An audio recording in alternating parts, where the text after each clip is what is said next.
Yes, good morning students. Good morning, good morning, good morning, good morning, good morning. How are you? Fine? Okay. Now you think that you are tired about that ki reading of the grammar topics we continue. So we take our rainbow book, the rainbow book poem Noble Nature, है ना? Grammar पढ़ते पढ़ते थक गए होंगे तो noble nature हम poem पढ़ लेते हैं और poem very interesting poem of our rainbow book syllabus rainbow book से हमने पोएम ली है। रेनबो बुक की पोएम 12th नंबर लेसन पे है द नॉबल नेचर। तो first of all we discuss about the poem, तो we have to knowledge about the poet. तो पोइट की किसने लिखी है, क्यों लिखी थी, किस रीजन से? तो क्योंकि most of the questions can be ask in the about the poet, तो अबाउट पोइट से बारे में पूछे जा सकते हैं। तो देखिए poet Ben Jonson, first of all learn this name Ben Jonson. Who is the author, who is the poet of noble nature? Ben Jonson. It is clear कि noble nature poem Ben Jonson is poet, very famous poet of Ben Jonson. Ben Jonson 1573. What is the date of this? This is birth year 1573 and death anniversary, death 1637 is it death year and birth year. So Ben Jonson was born 1573 and died 1637, was a versatile and dominating literary personality known as a playwright poet. Ben Jonson 1573 and 1637 was a versatile and dominating literary personality. कैसी personality रखते थे वो? Versatile का means क्या होगा? बहुआयामी, बहुत ज़्यादा बहुआयामी, बहुप्रसिद्धि होती है तो ये है। और डोमिनेटिंग का मतलब होगा वर्चस्व रखने वाले, तो बहुआयामी और वर्चस्व रखने वाले literary personality known as a playwright.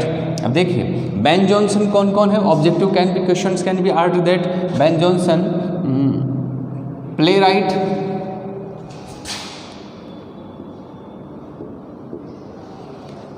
है, ये देखिए प्ले राइट है, पोइट है, एक्टर है, critics of the 17th century. और ये प्ले राइट है, पोइट है, ड्रामेटिस्ट है, एक्टर है एंड प्ले राइट पोइट है। तो इन 17th century, just we talk about the 17th century, it means Ben Jonson contemporary year of the William Shakespeare उनके समकालीन पोइट थे ये, है ना? तो 17th century, तो contemporary he is identified for his brilliant classical very name is important connect with the name of Ben Jonson, क्योंकि classical Ben Jonson कैसे पोइट है? क्लासिकल पोइट हैं, ये क्लासिकल पोइट थे। तो brilliant classical and realistic comedies के ऊपर बात करते थे। हिज मेमोरेबल कॉमेडीज़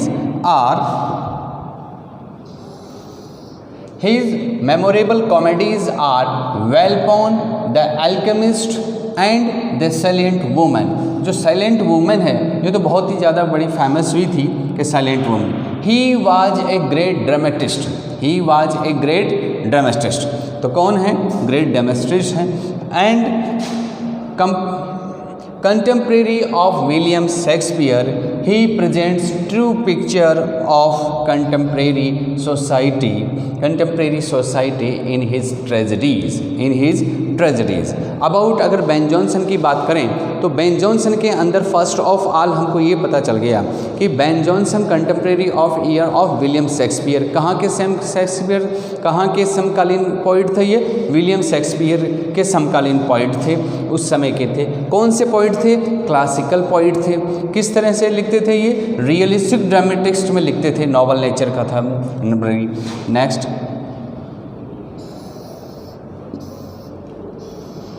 देखिए नोबल नेचर अबाउट पोएम, कि नोबल नेचर उन्होंने पोएम लिखी बेन जॉनसन ने, तो बेन जॉनसन ने क्या पोएम में है, क्या कंटेंट्स हैं इसके, देखिए the noble nature is a sort of lyric, short lyric, Ben Jonson is a short lyric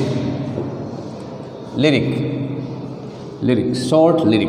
अब फर्स्ट ऑफ ऑल जस्ट हमें क्वेश्चन मार्क यहाँ लगता है कि व्हाट इज़ दिस, लिरिक क्या होती है। लिरिक एक प्रकार का गीत होता है। लिरिक क्या होता है, एक प्रकार का गीत होता है। In the beginning of the word lyric means, first of all इसका क्वेश्चन था, इसमें देखिए the noble nature is a short lyric, the noble nature is a short lyric.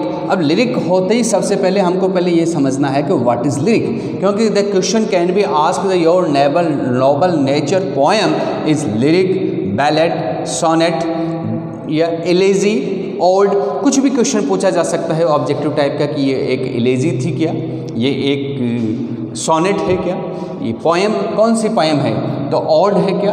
तो इसके बारे में आप कहोगे कि Nobel nature is an lyric, तो लिरिक है ये।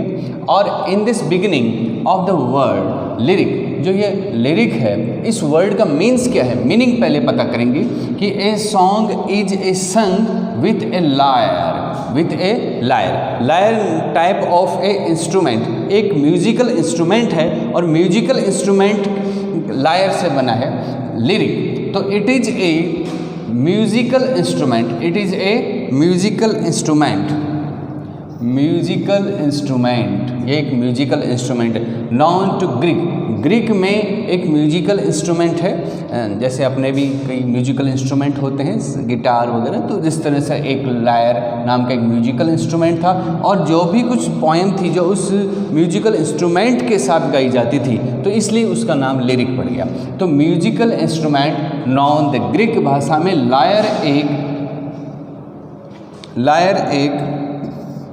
लायर जो है, ये वाला जो वर्ड है लायर, ये किससे बना है, म्यूजिकल इंस्ट्रूमेंट से बना है, देखिए अब म्यूजिकल इंस्ट्रूमेंट से, अब लिरिक क्या है, लिरिक एक लायर वर्ड से बना है जो कि एक म्यूजिकल इंस्ट्रूमेंट है। ओके, लिरिक्स में इसेंशियल्स ऑफ गुड क्वालिटीज़ क्या होती है, इसेंशियल्स ऑफ गुड लिरिक्स में हम इसकी बात करेंगे। तो देखिए it is a short poem with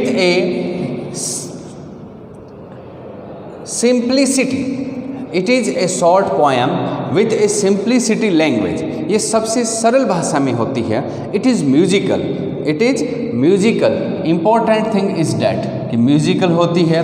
A lyric is always an expression of the mood, क्या बताती है, आपकी मनोदशा, मूड बताती है। And emotions of the poet अपनी इमोशंस, अपनी भावनाओं को व्यक्त करता है इस लिरिक के द्वारा।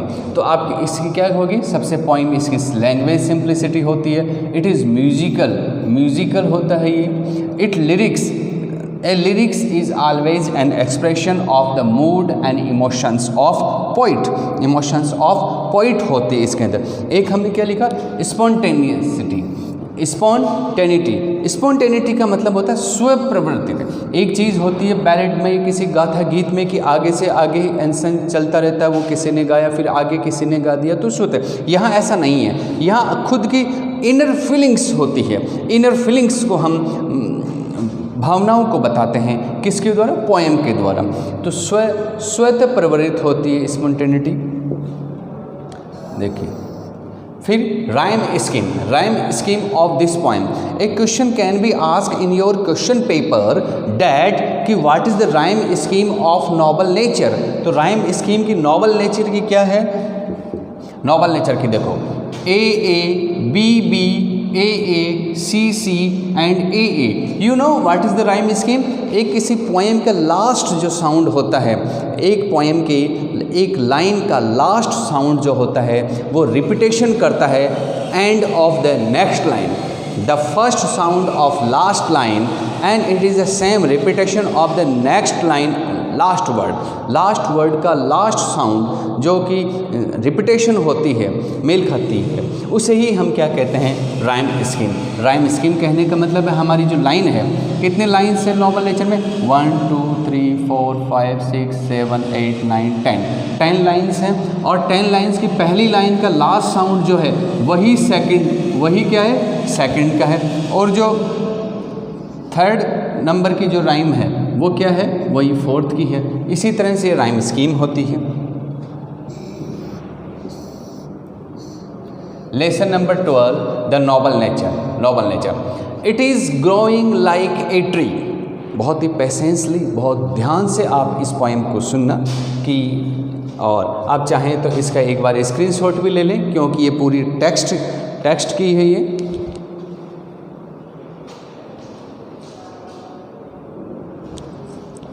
ओके, स्क्रीनशॉट ले लिया होगा। तो द नोबल नेचर, इट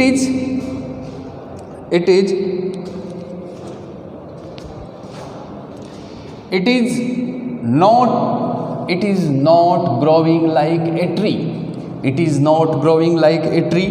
अब इट क्या है यहाँ पे, अब देखिए इट मीनिंग ऑफ लाइफ, ये लाइफ की बात करता है कि लाइफ क्या है। तो life is not growing like a tree, जो हमारा जीवन है ये इसको फर्स्ट ऑफ ऑल स्टार्टिंग में बता देता हूँ मैं एक बार चीज़ कि ये जो पोएम है, पोएम टू थिंग्स में बिटवीन कॉन्ट्राडिक्टरी करता है कि बहुत ज़्यादा लंबा जीवन जीने वाला व्यक्ति कोई ज़्यादा यूज़फुल नहीं होता, इम्पोर्टेंट पर्सन नहीं होता, बल्कि वो होता है जो छोटे जीवन जीना कम हो लेकिन उसकी डीड्स पर डिपेंड करते हैं कि उसका वर्क कैसा है। तो इसके ऊपर बात करते हैं। तो पहले पोएम का जो देखिए ये about the poem, the noble nature is a short lyric. Nobel nature is a short lyric composed by Ben Jonson, imparting great meaning and a message to humanity that we live in deeds. Deeds की बात करते हैं यहाँ पर। बात किसकी होगी, deeds मानी कार्य, कर्म, मनुष्य के कर्मों की बात हो रही है। नॉट इन ईयर्स की बात नहीं हो रही। मनुष्य के कर्म कैसे हैं, मनुष्य की जो कर्म है उसके उन कर्मों की बात हो रही है यहाँ पे, न कि किसी ईयर्स की बात हो रही है कि वो ईयर कितने साल का है, वह कैसे कर्म है, इसकी बात कर रही है। तो message to humanity, we live in deeds not in year. The poet contrast a meaningless and unimpressive long life with a short life full of heroic. The poet contrast करता है किस चीज़ पे, मीनिंगलेस, जो किसी अर्थहीन हमारा जीवन है, इम्प्रेसिव, अनइम्प्रेसिव, अन लगा दिया यहाँ पर, तो अनइम्प्रेसिव क्या हो गया, अनइम्प्रेसिव। तो meaningless and unimpressive long life, एक बहुत लंबा जीवन हमारे लिए व्यर्थ है, बजाय कि ए शॉर्ट लाइफ, छोटा जीवन ठीक है, लेकिन वो कैसा होना चाहिए, full of happiness, full of achievements, full of हमारे पास में हेरोइक्स होनी चाहिए, full of heroic and virtuous deeds very famous. हमारे कर्म, डीड्स का मतलब कार्य, आपके कर्म कैसे हैं, डीड्स के ऊपर डिपेंड डालता है। बाय ड्रॉ करना, बाय ड्रॉइंग टू सिंबल्स में व्यक्त करता है। From nature and an oak, nature में क्या बताता है, एन ओक नाम का एक ट्री है, and A lily is a very beautiful flower, और एक symbol and comparison of the okay and lily कि कौन करता है, Ben Jonson widely disseminate that the world of human life in a measured not in year but on basis of achievements and noble acts that leave imprints on the vast eternity of time। किसकी बात कर रहे हैं यहाँ पे, फिर से देखिए, द नॉबल, बहुत गहराई में, गागर में सागर भरा हुआ है, बहुत गहरी बात लिखी है यहाँ पर। आप इस बात को ध्यान से समझने की कोशिश करें। The noble nature is a short lyric composed bye Ben Johnson, yes, imparting a great meaning and message to humanity। humanity एक बहुत ग्रेट मैसेज दिया गया है। that we live in deeds, that we live in deeds की बात करता है यहाँ पर। डीड्स, कर्मों की बात हो रही है। मनुष्य के कर्म ही उसे महान बनाते हैं, उसके जीवन और ईयर की बात नहीं हो रही है यहाँ पर। तो not in years, not in years, years means age की बात हो रही है यहाँ पे, एज की बात नहीं हो रही, यहाँ पे कर्मों की बात हो रही है कि मनुष्य के कर्म कैसे हैं। और फिर देखिए the poet contrast, the poet contrast a meaningless and unimpressive long life. मनुष्य का जीवन जो है वो मीनिंगलेस और अनइम्प्रेसिव लॉन्ग लाइफ बेकार है। भले उसकी उम्र बहुत ज़्यादा है, भले वो 200 साल जिए, लेकिन वो मीनिंगलेस है, अनइम्प्रेसिव है, किसी की हेल्प नहीं करता, कोई अच्छे कर्म नहीं करता, तो वो लाइफ उसकी क्या है, मीनिंगलेस एंड इम्प्रेसिव है विथ ए शॉर्ट लाइफ। अब किसके कंपैरिजन में, ए शॉर्ट लाइफ, जीवन भले ही छोटा हो लेकिन वो कैसा होना चाहिए, फुल ऑफ हीरोइक डीड्स, बहुत ही अच्छे महान कर्मों से भरा हुआ होना चाहिए ये। तो full of heroic deeds and virtuous deeds bye drawing, draw करता है to symbols from nature, nature की दो चीज़ों को सिंबल करता है ये। एंड ओक नाम का एक ट्री है, उस ट्री से, and A lily, lily is a very beautiful flower. And Ben Jonson, आपके बात ये समझ में आ गई होगी कि बेन जॉनसन ने नेचर के दो सिंबल्स लिए हैं। A question can be ask about the what is the symbol of the poem nature, तो आप कहेंगे कि oak and lily, oak and lily से बात करता है। एंड कौन, who, Johnson widely disseminates that the worth of human life is measure not measures। measures का मतलब नापना, तोल करना, क्वांटिटी, क्वालिटी बताना कि ये मनुष्य कितना महान है। महान का मतलब कर्मों से, न कि उसकी आयु से। वो कहते हैं कि ह्यूमन लाइफ इज मेजर्ड, उसकी ईयर्स से उसको मत नापो, नॉट इन ईयर्स, वर्षों से मत नापो, but on the basis of the achievements, किस चीज़ से उसकी वैल्यू करनी चाहिए, एक उसकी क्वालिटी अचीवमेंट्स पे होनी चाहिए। एंड नोबल एक्ट्स, महान कार्यों के बारे में, दैट लीव इम्प्रिंट्स का मतलब हमारे मन पर, हमारे हृदय पर उसके प्रिंट हो जाएं। हम एक बार किसी से मिलें और उसकी ऐसी मधुर वाणी हो जिससे कि हम मंत्रमुग्ध हो जाएं। किसी इंसान के ऐसे अच्छे कर्म हो, उन कर्मों से हम क्या हो जाएं, इम्प्रिंट्स हो जाएं, उसके पद चिन्ह हमारे हमेशा के लिए, भले ही इंसान इस जीवन से चला जाए, लेकिन उसके जो इम्प्रिंट्स हैं, उसके जो निशान है, उसकी जो याद है, उसके जो कर्म है, डीड्स हैं, वो हमेशा के लिए महान बनाती है इंसान को। द वेस्ट इंटरनिटी, हमारे अंत हृदय को छू जाती है, ऑफ टाइम, वेस्ट मानी महान, एक विशाल, इंटरनिटी ऑफ टाइम, एक इंटरनिटी ऑफ टाइम को क्या बनाती है, ये विशाल बना देती है। इम्प्रिंट्स मन में, वेस्ट विशाल, इंटरनिटी एंडलेस, इटर्निटी एंडलेस, हमारे मन में जो बात रहती है वो क्या होती है, एंडलेस होती है। उसकी महान मनुष्य की जो कर्म है वो महान, वो एंडलेस होते हैं। एंडलेस का मतलब आप कोई कर्म, अच्छे कर्म करेंगे तो वो आपके एंडलेस रहेंगे, यानी कि मृत्यु के उपरांत भी लोग उन्हें याद करेंगे। तो इस तरह से हमारी इस पोएम थी। अब ये एक समरी थी पोएम की, तो ये मैंने ये उचित समझा कि पोएम को पढ़ाने से पहले इस चीज़ की जिक्र करें। अब अपन पोएम की बात करते हैं। Lesson number 12, Nobel nature.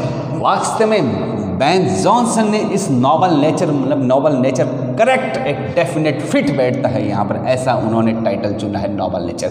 It is not growing life, it what is it life, आपकी जो लाइफ है, life is not growing, growing का मतलब बढ़ना, आगे बढ़ना, प्रोग्रेस करना। जीवन हमारा एक ट्री, की समान बढ़ना नहीं होता है। यहाँ पर कौन सा वर्ड आया, लाइक, और लाइक जहाँ पर आ जाता है लाइक, एज, एज, तो कौन सा लिटरेरी टर्म्स डिवाइस यूज होते हैं यहाँ पर होंगे सिमिली। सिमिली कह रहा है कि it is not growing like a tree, हमारा जो जीवन है वो एक ट्री की भांति बड़ा बड़ा बड़ा बड़ा बहुत महान बड़ा नहीं होना चाहिए। वो कैसा होना चाहिए, इन बल्क, बहुत, बल्क क्या वर्ड है, it is not growing like a tree, it is not growing like a tree in bulk, bulk का मतलब बहुत विशाल पेड़ नहीं होना चाहिए, बहुत, it is not growing like it means life, life is not growing like a tree in bulk, bulk का मतलब बहुत बड़ा विशाल बड़ा पेड़ बन जाएं, ऐसा हमारा जीवन हमको नहीं चाहिए, है ना। देखिए डॉट, डॉट एक लिटरेरी वर्ड है और इस वर्ड का मीनिंग निकलता है डज, डज, डज निकलता है। तो डज, डज इंग्लिश का जो वर्ड डज है वो निकलता है। तो does make man better be, क्या आज मनुष्य को इससे अच्छा होना है, डज इंट्रोगेटिव, डज मेक बनना है, मैन एक मनुष्य को, बेटर भी क्या मनुष्य को इससे और अच्छा बनना है, या मनुष्य को इससे और अच्छा बनना है, या स्टैंडिंग खड़े रहना है, long an oak, long an oak, what do mean by oak, oak is a tree, oak is a tree, oak is a tree, and what is the age of oak, 300 years,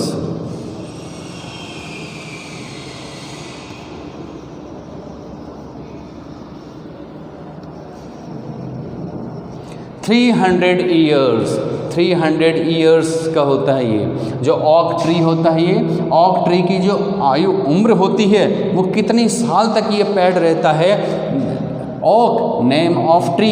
A question can be asked what is ऑक, तो ऑक के बारे में बताएंगे आप कि oak is a tree, एक ट्री है, और वो question can be another asked what is the age of the oak tree, तो फिर कहेंगे कि ट्री 300 years, कितने लंबे समय तक रहता है, 300, यहाँ पे देखो 300 years, द ऑक द 300 years, जो कि एक मनुष्य को, it is not growing like a tree, it is not growing like a tree, और कौन से ट्री, ऑक, और ऑक की उम्र कितनी होती है, 300 years टू फॉल। और आपको पता है कि man is mortal and everything is mortal, नाश्वर होती है ना। तो देखिए हर चीज़, तो जो ट्री है भले ही इसके 300 साल हो, 400 साल हो, 500 साल हो, लेकिन एक दिन तो उसका अंत निश्चित है। उसी तरह से to fall a long, to fall गिरना पड़ेगा, ए लॉन्ग एट लास्ट, अंत में तो उस चाय पेड़ की 300 एज क्यों नहीं हो, 3000 ईयर क्यों नहीं हो, आफ्टर 3000 ईयर तो उस पेड़ को क्या गिरना पड़ेगा, टू फॉल, नीचे गिरना पड़ेगा, डेथ होगी एक दिन, fall a long at last, अंत में ड्राई, उसे सूख जाना है, मनुष्य का बुढ़ापा आता है उसको सूख जाना है पेड़ को। बेल्ट, बेल्ट का मतलब होता है बिना बाल वाला गंजा, लेकिन हम यहाँ पर मतलब निकलेगा बेल्ट का मतलब लीव लेस, उसकी पत्तियों के बिना, उसकी जो लीव्स होगी, लीव्स लेस, आप इसके मीनिंग को नोट कर लीजिए, लीव लेस, लीव लेस होगा, उसकी सारी पत्तियाँ झड़ चुकी होगी, पेड़ सूख चुका होगा। और सीयर, सीयर का मीन्स भी यहाँ पर है ड्राईनेस, एक लट्ठा हो जाना, ड्राई हो जाना, सूख जाना, इसी तरह से हमने इसका लिया है सीर, सीर का मतलब ड्राई, ड्राई हो जाना किसी चीज़ का, तो सूख जाना, यूजलेस हो जाना, बेकार हो जाना, डेड, लाइफलेस, हम यहाँ पे कह सकते हैं लाइफलेस। तो देखिए फिर से meaning 300 years, what is the, who is the 300 years of the oak, oak की 300 years उम्र है, लेकिन फिर भी टू फॉल गिरना पड़ेगा, a long at last dry, dry सूख जाना है, बेल्ट, उसकी जितनी भी शाखाएं, ब्रांचें, जब उस एक उम्र उसकी ऐसी थी कि उसके लिए काउंटलेस लीव्स थी जिसको गिना भी नहीं जा सके, थाउजेंड्स, लैक्स, मिलियंस, इतना बड़ा विशाल पेड़ था। लेकिन अब वो क्या हो गया, बिना पत्तियों के हो गया, उसकी कोई भी पत्तियां, एक भी पत्ती नहीं रही है, सियर, अब उसमें कोई जान नहीं रही है, अब वो नीचे गिर गया है, गिर गया। ठीक है, अब कंट्रास्ट दूसरा कंट्रास्ट दीजिए, ए लिली ऑफ ए डे, एक लिली, एक पेड़ होता है जिस पर एक फ्लावर पे, एक ब्यूटीफुल सुंदर फ्लावर लगता है, ऑफ ए डे, और उसकी उम्र, आयु, एज कितनी होती है, a day, only single day का होता है, is Ferrer comparatively, is Ferrer, better, और बहुत ही सुंदर होता है, फार इन मई, मई में जो खिलता है, मई में बहुत ही तेज कड़का की गर्मी के अंदर भी एक महान, एक सुंदर एक फूल खिलता है, और उसकी उम्र होती है मात्र एक दिन। फिर भी वो एक दिन के लिए जब वो खिलता है, दुनिया उसको तरसती है कि वो किस तरह से फूल खिले और उसका आनंद लें, कि वो शाम तक सूख जाए, उससे पहले तो उसका आनंद ले लें। तो भले ही लिली का फ्लावर एक दिन की उम्र का होता है, लेकिन हमें आनंद, हैप्पीनेस, चीयरफुल देता है। अल्दो यद्यपि इट फॉल, गिर जाता है, एंड डाई, मर जाता है, डेट नाइट मतलब उसी रात्रि को मरता है जिस दिन उसका जन्म होता है। इट वाज द प्लांट, ये एक ऐसा plant and flower of light, ये एक प्लांट और फ्लावर है, और ये क्या है, लाइट, लाइट का मतलब सिंबल है डिलाइट, डिलाइट का मतलब चीयरफुल, हैप्पीनेस, अचीवमेंट्स, मनोरंजन, आहा, मंत्र मुग्ध करने वाला फूल, मज़ा आ गया देखते ही, ऐसा एक फूल होता है light. In small proportions, small proportions का मतलब होगा कि यहाँ पर कि बिल्कुल छोटे छोटे पार्ट्स के अंदर, छोटे छोटे पार्ट्स, विद जस्ट ब्यूटीज़, भले ही आदमी को बहुत ज़्यादा जीवन लंबा नहीं हो, लेकिन छोटे छोटे part, small partitions, small proportions, with just beauty, छोटी छोटी हमको क्या देती है, सुंदरता देती है, दिखाई देती है। एंड इन शॉर्ट मेजर्स, और ये जो छोटा छोटा जीवन होता है, लाइफ में जीवन को बना देता है परफेक्ट भी एंड परफेक्ट भी, और ये जीवन हमको कैसा बना देता है, परफेक्ट बना देता है हमें। यानी कि लिली एक छोटा फ्लावर है, एक दिन की उम्र है, फिर भी वो इतनी खुशी, इतनी चीयरफुल, इतनी प्रसन्नता दे देता है कि वो हम उसे ब्यूटी, सुंदरता को आजीवन हमेशा हमेशा के लिए याद रखते हैं। भले वो अपना लिली फूल एक दिन और उसी रात को डाई हो गया, लेकिन वो इतना सुंदर था कि उसकी यादें हमेशा के लिए हमारे मन में छोड़ गया वो, और वो एंडलेस, हम उसकी बात करते हैं कि एंडलेस हमारे हार्ट में प्रिंट छोड़ गया, जिससे कि हमें हमेशा हमेशा के लिए जब भी उस लिली फ्लावर को याद करेंगे मज़ा आएगा, आहा कैसा सुंदर फूल था। इस तरह से हमें भले ही एंड इन शॉर्ट मेजर, छोटा जीवन हो, जीवन छोटा हो, लेकिन लाइफ में भी परफेक्ट, हमारा जीवन छोटा हो, उम्र कम हो सकती है, लेकिन परफेक्ट होना चाहिए। जैसे कि हमारे पोइट आप किड्स को देखते हैं कि उम्र बहुत कम थी, लेकिन इतनी महान पोएम्स लिख दी कि उनकी महान पोएम्स आज भी उनके लिए गुणगान की जाती है ना। तो ये हमारा एक, आप देखते हैं कि ये नोबल नेचर की ये पोएम थी, lesson number 12, the noble nature. फिर से एक बार आप देख लें, it is not growing like a tree, it यानी life not growing like a tree in bulk, बहुत बड़ा लट्ठा के जीवन नहीं होना चाहिए। डॉथ मेक मैन बेटर, क्या मनुष्य को इससे बेटर होना चाहिए। और स्टैंडिंग ए, या फिर खड़ा रहना चाहिए, जीवन जीना चाहिए। आप कहते हैं ना बड़ा खाना खाता रहता है, बड़ा होता रहता है, तो standing in a long and ऑक 300 ईयर्स, क्या एक उस पेड़ की तरह से 300 ईयर्स की तरह होना चाहिए जो लंबी आयु का हो। टू फॉल, लेकिन 300 ईयर्स का हो तो क्या हो, 3000 ईयर का हो तो क्या हो, एक दिन तो उसे फॉल गिरना पड़ेगा। लॉक, एक बहुत बड़ा गड्ढा। एट लास्ट, अंत में। ड्राई, सूखना पड़ेगा।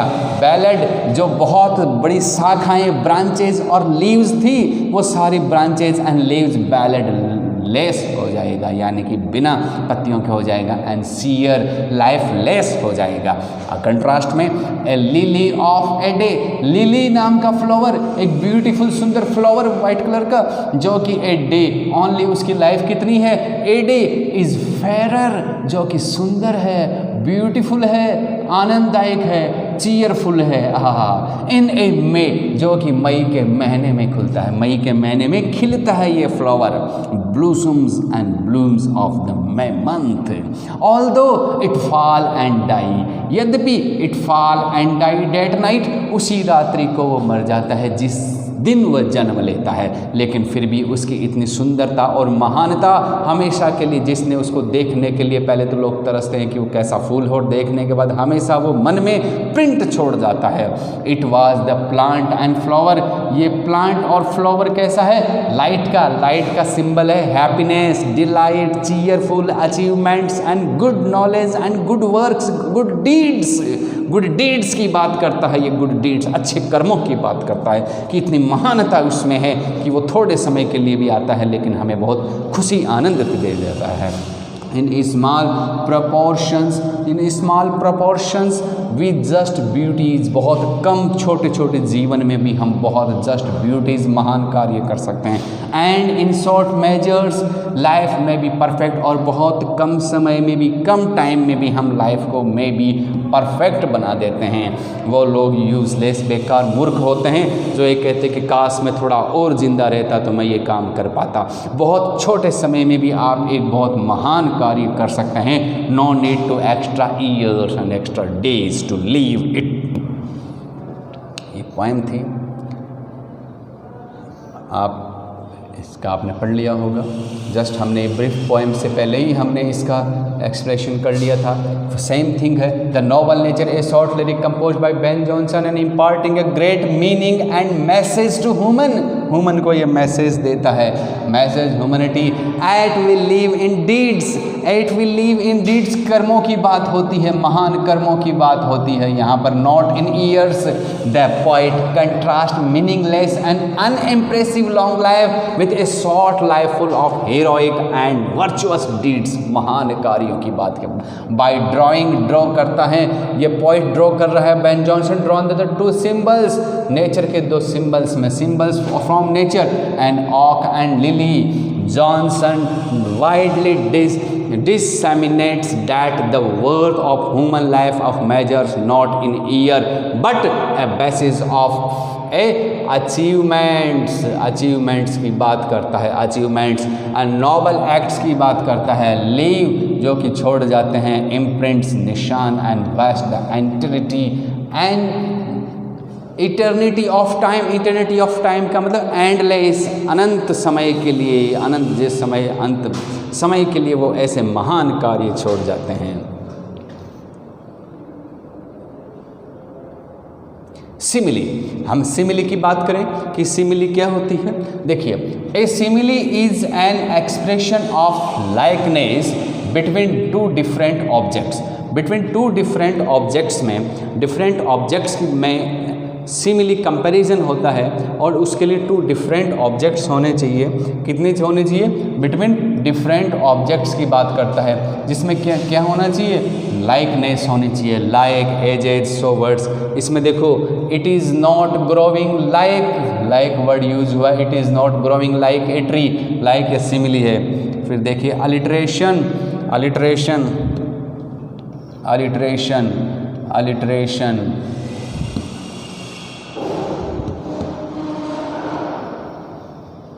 alliteration, alliteration, the same letter or sound occur at the beginning of two or more words in succession, यानी कि एक वर्ड की पहली ध्वनि और बाद में दूसरी ध्वनि पर कंपेयर होती है, तो इसमें alliteration होता है। आप देखो, make man, मेक मैन के अंदर एम और एम, मेक मैन कहाँ की लाइन ली हमने?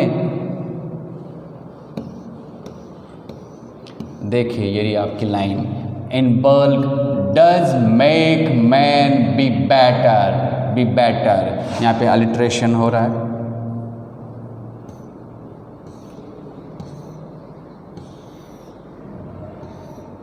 Make man alliteration. तो ये नॉवल नेचर हमारी पोएम थी, और नेक्स्ट क्लास में हम इसके जितने भी क्वेश्चंस होंगे वो सब क्वेश्चन हम डिटेल से डिस्क्राइब करके हम राइट करवाऊंगा मैं इसके, और इसकी समरी भी मैं आपको नेक्स्ट क्लास में बताऊंगा। इसके लिए शायद आपको इसके लिए बहुत ही प्रेरणा और इसके लिए बहुत ही एकांत में आप इस को पढ़ना, पोएम को बहुत ही इंटरेस्टिंग है। बेन जॉनसन ने इसको गागर में सागर यानी कि बहुत कम वर्ड्स में बहुत बड़ी बात बता दी। तो you have to depend on the your deeds, works पे डिपेंड रहना है, न कि आपको किसी ईयर्स के ऊपर रहना है। Okay, thank you our class, thank you so much.